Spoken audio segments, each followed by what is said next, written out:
On se laisse un peu influencer par le sport, la Coupe du monde de la FIFA. On a envie, nous aussi, de demander à nos commentateurs qui ont été les joueurs du match, qui devraient recevoir les cartons rouges cette année. Allons-y tout de suite, Christine. D'abord, votre étoile du match, Christine. Moi, mon étoile du match, c'est Mathieu Lacombe. Je pense que Mathieu Lacombe a fait, ministre de la Culture, des Communications, un travail exceptionnel dans le dossier de la découvrabilité des dossiers, des contenus francophones. Il a vraiment pris ce dossier-là à bras-le-corps. Il l'a mené jusqu'à un projet de loi, bien sûr, mais il est allé plaider à l'UNESCO. Il a rencontré les ministres de la Culture, de la francophonie.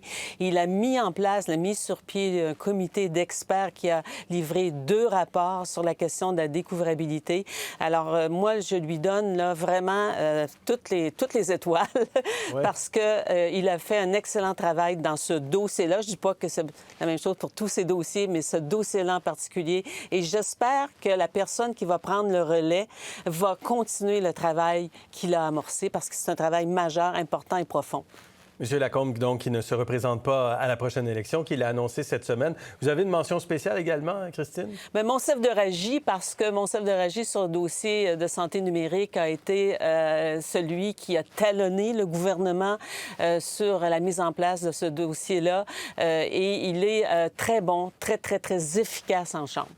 Bon, parfait. Alain, votre étoile du match? Moi, de façon très pragmatique, Mark Carney, premier ministre qui est rentré au gouvernement de façon minoritaire. On l'a souligné tantôt dans les autres interventions. Le discours de Davos qui l'a positionné au niveau international, qui a développé, à mes yeux, aussi une grande fierté de plusieurs Canadiens, Canadiennes. Je regardais, on parle de sport, son discours qu'il a fait devant les joueurs du Canada hier, qui a été diffusé un peu partout sur les réseaux sociaux. Les gens l'écoutent. Il a un niveau de confiance extrêmement élevé, comme on a rarement vu pour un premier ministre du Canada. Puis, naturellement, d'avoir réussi à atteindre cette majorité avec des transfuges, des élections partielles additionnées à ce qu'il fait avec son équipe.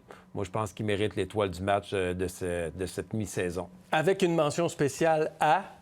Christine Fréchette, qui a réussi à sortir du fond de la cave la CAQ, qui a réussi à faire une bonne transition.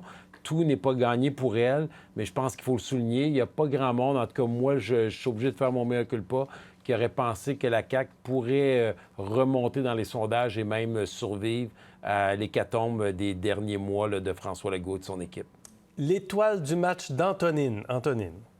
Pour moi, c'est Yann Lafrenière et ça remonte à un peu plus loin que la dernière session parlementaire, mais ça a culminé avec sa nomination comme vice-premier ministre parce que je pense que c'était très mérité. Au cours des 8 dernières années, premièrement, il a commencé simple député, il a été député pendant un bout de temps et je pense qu'il a contribué à valoriser le rôle de député parce qu'il n'était pas ministre, il a quand même porté des dossiers, notamment la question de l'exploitation sexuelle pour laquelle il a fait un travail très transpartisan quand il était député. Ensuite, il a reçu le portefeuille des relations avec les Premières Nations et la nation Inuit. Il a fait un bon travail.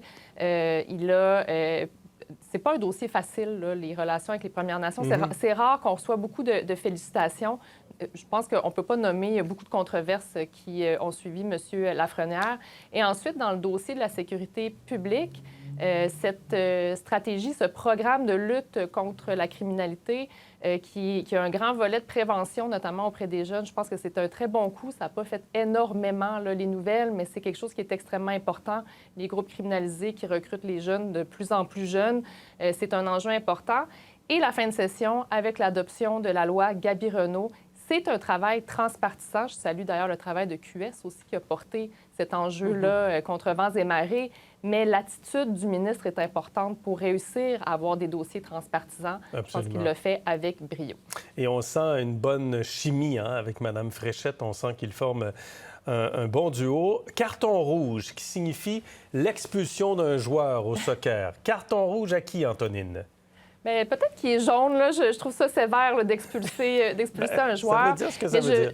Je trouve que M. Milliard a un faux départ un peu. On voit l'apprentissage de la chose politique. Hein. Tu sais, comme des observateurs, on pense qu'on connaît ça, la politique, mais on l'apprend à la dure. Notamment, bien, le lancement de cette... Là, vous nous avez écrit Sona Lakoyan. Ah, pour vrai? J'avais mis les deux. Parce que moi, je n'avais pas de mention spéciale.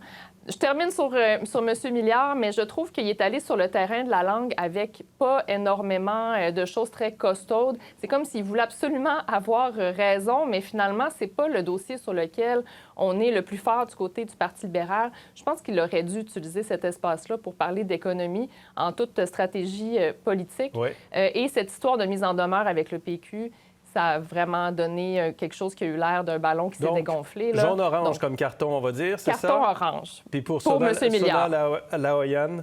Elle, c'est vraiment un carton rouge pour Sona Lakoyan.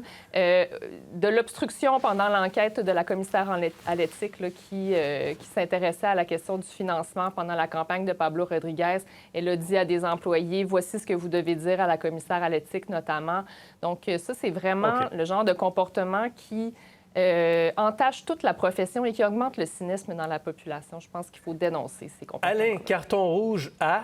Oui, carton rouge à Paul Saint-Pierre Plamondon. Et là, carton rouge, je ne veux pas dire que la carrière est finie. Un carton rouge au soccer, moi, je suis un joueur de soccer, c'est que ça te donne une pause d'un match. Là. Tu t'en vas te reposer, tu vas réfléchir, puis tu essaies de rebondir. Mais Paul Saint-Pierre Plamondon a perdu plus de 8 points dans les 8 derniers mois dans les sondages. Son attitude est très questionnée. On a nommé certains cas. Là, moi, je voulais parler du TGV, les allusions qu'il a fait avec le Parti libéral qui ferait partie du crime organisé ou serait proche du parti du crime organisé.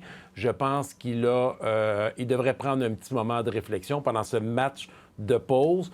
Puis il est encore premier dans les sondages, particulièrement dans le vote francophone, mais sa majorité diminue de sondage en sondage. Il devrait faire très attention s'il veut devenir premier ministre du Québec. Et M. Saint-Pierre Plamondon se mérite un deuxième carton rouge, Christine?